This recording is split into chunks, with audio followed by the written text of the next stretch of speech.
When it comes to drone flying, if there was ever a undisputed use case for using an ND filter, then I definitely think something like the DJI Avata 2 would be it.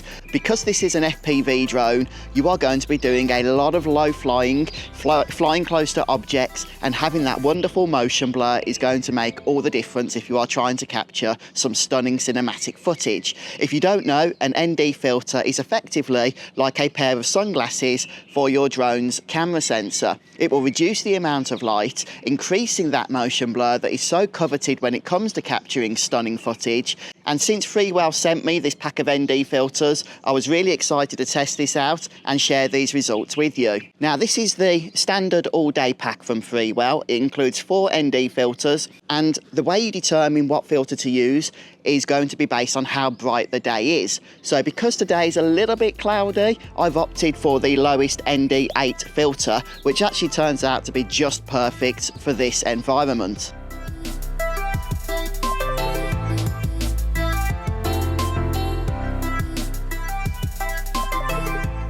And installing these is quite simple. Just take the filter you want to use and it literally just clicks over the lens of the Avata 2 camera.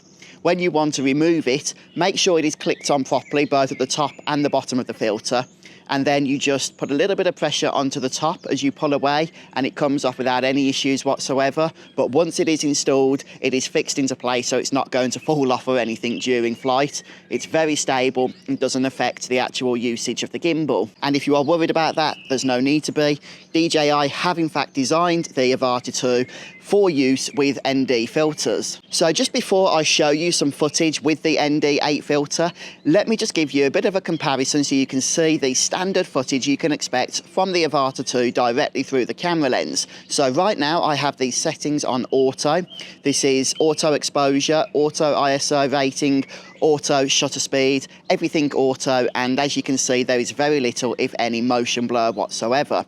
This is great if you just want to capture smooth footage, but it doesn't really have that coveted cinematic feel to it. Okay, right, so let's go ahead now and set up the ND8 filter. And before we fly, I'm going to head down into the settings on the goggles, the bottom settings for the camera, and change the auto mode to manual mode. Now, how do you know what settings to use? Well, the best thing is that the shutter speed should be double what your frame rate is. So since I'm recording at 4K 30 FPS, I have set the shutter speed to 60.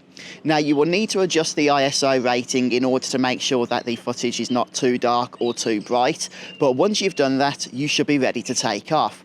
And here we go. You can see that ND8 filter in action and also the difference that it makes. That motion blur is absolutely incredible. And as I said, the Avata 2 is just perfect for using with ND filters because you are probably going to be closer to objects, so you are going to be having that faster movement.